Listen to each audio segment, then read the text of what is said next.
కుకట్పల్లి అల్లాపూర్ సఫ్దార్ నగర్లో ప్రస్తుతం మనమైతే ఉన్నాము.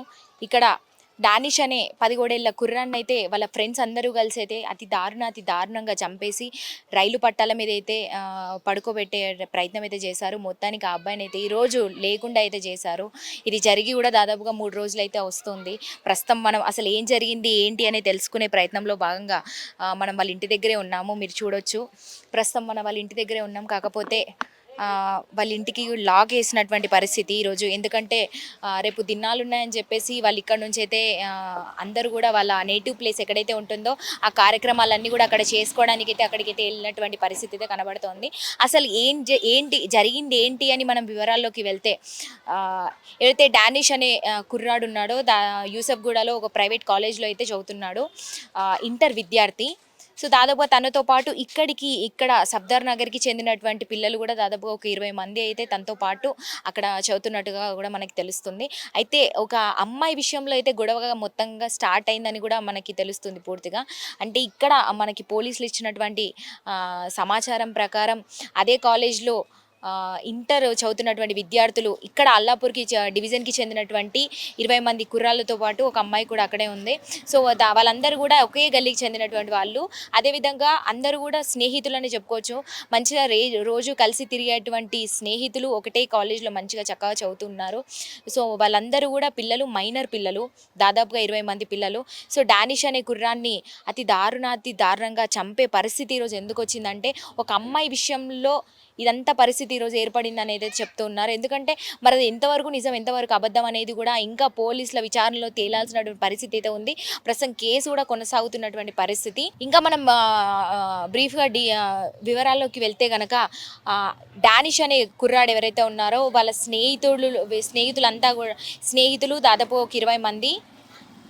వాళ్ళలో ఒక కుర్రాడు ఆ అమ్మాయిని అయితే ఒక అమ్మాయిని ప్రేమిస్తూ ఉన్నారు. సో ఇద్దరు మంచిగా చక్కగా గల్లీ వాళ్ళు, ఒకే కాలనీకి చెందిన వాళ్ళు కాబట్టి చక్కగా అందరితో స్నేహం చేసి కలిసి చనువుగా ఉండడం అనేది సహజమైన విషయం, మనందరికీ తెలుసు. కానీ అసలు గొడవ స్టార్ట్ అయింది ఒక పిల్ల గురించి. నా పిల్లతో ఎందుకు మాట్లాడుతున్నావు, నా గర్ల్ ఫ్రెండ్తో నువ్వు మాట్లాడాల్సినటువంటి పరిస్థితి ఏంది అని చెప్పేసి కూడా గొడవ మాట పెరిగి అది కాస్త పెద్దదైంది. సో మొత్తంగా యూసఫ్గూడలో ఏదైతే కాలేజ్ ఉందో ఆ ప్రైవేట్ కాలేజ్లోనే గొడవ అంతా కూడా స్టార్ట్ అయిందని కూడా చెప్తున్నారు ఇక్కడ ఉన్నటువంటి గల్లీ వాసులు. సో అక్కడ గొడవ కాలేజ్లోనే స్టార్ట్ అయింది, ఒక అమ్మాయి గురించి స్టార్ట్ అయింది. అక్కడి నుంచి కాస్త డానిష్ అనే కుర్రాడి ప్రాణాల మీదకి వచ్చిందని చెప్పుకోవచ్చు. ఆ అమ్మాయితో మాట్లాడిన కారణంగా నా పిల్లతో మాట్లాడుతున్న అనే ఒక రీజన్తో ఆ అబ్బాయిని అయితే, అంటే చంపిన వాళ్ళు కూడా మైనర్ పిల్లలే, చంపి ఈరోజు వాళ్ళు ఎట్లా చిత్రీకరించారంటే రైల్వే స్టేషన్ పట్టాల మీద పడుకోబెట్టి ఏదో అనుకోని ప్రమాదవశాత్తు జరిగినట్టుగా కూడా క్రియేట్ చేసేటువంటి పరిస్థితి అయితే తీసుకొచ్చారు. కానీ పోలీసుల విచారణలో కూడా ఎవరైతే చంపినటువంటి వ్యక్తులు ఉన్నారో డానిష్ అనే అబ్బాయిని, సో వాళ్ళందరూ కూడా కొంత గంజాయి తీసుకొని ఆ పని చేసినట్టుగా కూడా పోలీసుల విచారణలో అయితే తేలింది. సో మరి ఇక్కడ ప్రస్తుతం మన ఇంటి దగ్గరే ఉన్నాము. అసలు ఏం జరిగింది, ఇది ఎంతవరకు వాస్తవం అని తెలుసుకునే ప్రయత్నంలో ఉన్నాం. కానీ వాళ్ళు కార్యక్రమాలు వాళ్ళకు ఉంటాయి కాబట్టి, సో రేపైతే వాళ్ళకి దినాలు ఉన్నాయంట, అందుకు వాళ్ళ నేటివ్ ప్లేస్కి అయితే వెళ్ళడం అయితే జరిగింది. వాళ్ళది మొత్తం ఇక్కడ కాదు, అందుకు వీళ్ళకి సంబంధించినటువంటి రిలేటివ్స్ అంతా కూడా అందరూ కూడా వాళ్ళతో పాటుగా నేటివ్ ప్లేస్కి అయితే వెళ్ళారు. మనకి ఇక్కడ అంటే దీని గురించి వివరాలు తెలుసుకుందామని వచ్చాము మనం ప్రస్తుతం. కాకపోతే ఇక్కడ చూస్తుంటే కనుక వాళ్ళ ఫ్రెండ్స్ కావచ్చు, వాళ్ళ రిలేటివ్స్ బంధువులంతా కూడా ఇక్కడే ఉంటారని తెలుస్తుంది మనకి. కానీ ఇక్కడ కూడా ఎవరు లేరు. ఇందాక మనకు ఒకరు కలిసారు వాళ్ళ రిలేటివ్, కాకపోతే వాళ్ళు ఈ కేసు అయితే ప్రస్తుతం కొనసాగుతుంది. మా అబ్బాయి మీద, డానిష్ అనే మా అబ్బాయి మీద మొత్తంగా కూడా యాంటీగా రాశారు మీడియాలో కూడా, అంటే మొత్తంగా కూడా మాకు రివర్స్గా రాశారు, తప్పుగా రాశారు అంటూ కూడా మాట్లాడుతున్నారు. అందుకు మేము మీడియా ముందుకు వచ్చి ఎటువంటి అసలు ఏం జరిగిందో చెప్పే పరిస్థితుల్లో అయితే లేము. మొత్తంగా కేసు అయితే ఒక కొలిక్కి వచ్చిన తర్వాత ఆ కేసు ఎటువైపు ఎవరికి న్యాయం జరుగుతుంది ఏంది అని ఒక కొలిక్కి వచ్చిన తర్వాత దాని గురించి మేము వివరాలు అయితే అసలు ఏం జరిగింది అని చెప్పే ప్రయత్నం అయితే చేస్తాము అంటూ కూడా మాకు కొంచెం టైం కావాలంటూ కూడా వాళ్ళైతే అడగడం జరిగింది. కానీ వాళ్ళు ఇప్పుడు మీడియా ముందుకు వచ్చే అసలు మాటలనని చెప్తున్నారు. ఎందుకంటే మా అబ్బాయి సైడ్ ఏం తప్పు లేదు, అసలు రాసిందంతా పేపర్లో ఏదైతే రాశారో న్యూస్లో వచ్చిందంతా కూడా అబద్ధం అంటూ చెప్తున్నారు. మనకి న్యూస్లో వచ్చింది డానిష్ అనే కుర్రాడు వాళ్ళ ఫ్రెండ్ వాళ్ళ అంటే ఎవరైతే లవర్ ఉన్నారో వాళ్ళతో మాట్లాడడం వల్ల ఇదంతా జరిగింది, ఎందుకు మాట్లాడారని చెప్పేసి ఈరోజు ప్రాణం తీశారు అనేది మనకు వచ్చిన న్యూస్. కానీ ఇది అబద్ధం అంటున్నారు. మరి ఇంట్లో ఇంకేమి ఉంది మనం తెలుసుకునే ప్రయత్నం అయితే చేద్దాము, ఒకసారి కాలేజ్ కూడా వెళ్దాము. మరి అక్కడ మనకి ఏమైనా వివరాలు కొంత ఏమైనా దొరికేటువంటి అవకాశం ఉంటుందేమో చూద్దాము. ప్రస్తుతం ఇక్కడ కూడా కొంతమంది ఉన్నారు. మరి ఆ అబ్బాయి గురించి ఏమైనా తెలుసా ఏంది ఒకసారి అడిగే ప్రయత్నం చేద్దాము. అసలు ఏం జరిగింది? డానిష్ అనే కుర్రాన్ని వాళ్ళ స్నేహితులే చంపారంటున్నారు. ఎందుకు అసలు ఏం జరిగింది? गर्लफ्रेंड ఎవరి గర్ల్ ఫ్రెండ్? जो मारे ना दानिश को उसकी गर्लफ्रेंड थी ने दानिश छेड़ा करते दानिश गाड़ू छेड़ा अंटा तो उसको नहीं मार डाला सामने वाला. ఇప్పుడు ఒక డానిష్ వాళ్ళ ఫ్రెండ్ వాళ్ళ లవర్ తో డానిష్ మాట్లాడారు, అందుకు డానిష్ ని చంపారు ఈ రోజు. అదేనా? డానిష్ కి ఎవరైనా ఇంకా అంటే డానిష్ అబ్బాయి ఒక్కడైనా, వాళ్ళకి సిస్టర్స్ బ్రదర్స్ ఎవరైనా ఉన్నారు? खाली यहाँ पे रहता बोल के मालूम. ఇక్కడ ఉంటారు మాత్రమే తెలుసు, ఇంకేం తెలియదు. సో ఇదండి ఇక్కడ పరిస్థితి. మొత్తానికి ఇక్కడ అంటే ఇంతమంది ఉన్నారు కానీ మాకేం తెలియదు అంటున్నారు. వాళ్ళు ఇక్కడ డానిష్ అనే కుర్రాడు అంటే వాళ్ళ ఫ్యామిలీ ఇక్కడ ఉంటారు, ఇక్కడే నివసిస్తారని మాత్రమే తెలుసు. కానీ మాకు ఇంకా వివరాలు వాళ్ళ గురించి అయితే పూర్తి మొత్తంలో అసలు ఇప్పుడు ఈ మర్డర్కి సంబంధించినటువంటి వివరాలు అయితే మనకి ఏవి కూడా తెలియదు అంటున్నారు. ప్రేమకు అడ్డొస్తున్నాడని స్నేహితుడిని దారుణంగా హత్య చేశారు. మృతదేహాన్ని రైలు పట్టాలపై పారేసి ప్రమాదంగా చిత్రీకరించే ప్రయత్నం కూడా చేశారు. 10 మంది నిందితులు అల్లాపూర్ పోలీసులు శుక్రవారం కోర్టుకి హాజరుపరిచారు. నిందితులంతా కూడా దాదాపుగా 20 ఏళ్ల లోపే ఉన్నవారుగా కూడా తెలుస్తుంది. కేసు వివరాల ప్రకారం అదేవిధంగా కూకట్పల్లి అల్లాపూర్ డివిజన్లోని సఫ్దర్ నగర్కు చెందిన అహ్మద్ అన్వరీ బేగం కుమారుడు డానిష్ యూసఫ్గూడలోని ఓ ప్రైవేట్ కళాశాలలో ఇంటర్ 2వ ఏడాది చదువుతున్నాడు. దివంగత రౌడీ షూటర్ కుమారుడు ఇంటర్ మొదటి సంవత్సర విద్యార్థితో పాటు మరికొంతమందితో అతనికి స్నేహం ఉంది. రౌడీ షూటర్ కుమారుడు 10వ తరగతి ఫెయిల్ కావడంతో అతని వారందరికంటే విద్యలో ఏడాది వెనుకబడి ఉన్నాడు. కళాశాలలో మిత్రులతో పాటు చదువుతున్న యువతితో రౌడీ షూటర్ కుమారుడికి బంధుత్వం ఉంది. డానిష్ ఆ యువతితో చనువుగా ఉండడాన్ని తట్టుకోలేకపోయాడు. తను పెళ్లి చేసుకోవాలనుకున్న విద్యార్థితో నువ్వెందుకు తిరుగుతున్నావంటూ పలుమార్లు డానిష్తో గొడవపడినట్లు సమాచారం.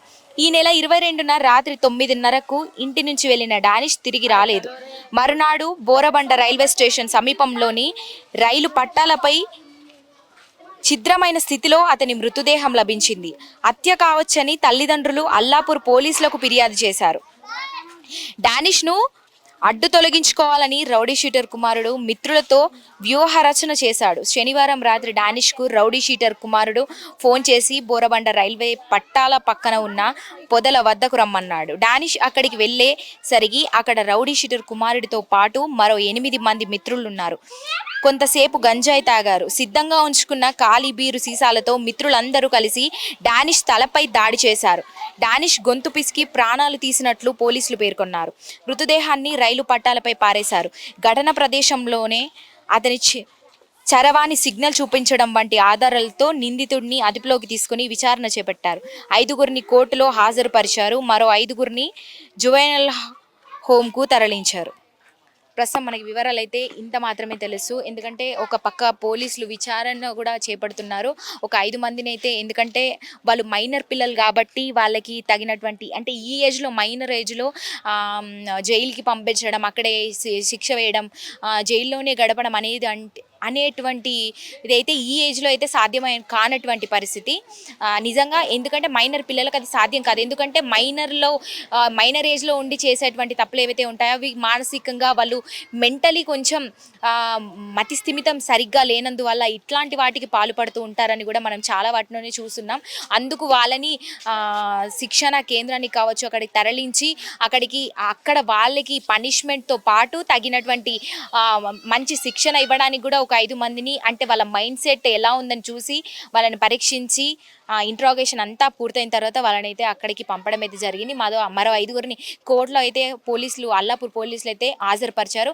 ఒక పక్క విచారణ అయితే కొనసాగుతుంది. దీని మీద అంటే వీళ్ళకి ఎవరైతే డానిష్ ఉన్నారో వాళ్ళ పేరెంట్స్కి న్యాయం అయితే జరగాలంటూ కూడా వాళ్ళ కుటుంబ సభ్యులందరూ కూడా కోరుతున్నారు. దీని గురించి మళ్ళీ వాళ్ళు ఈ కేసు మీద తప్పకుండా మాట్లాడతామంటున్నారు.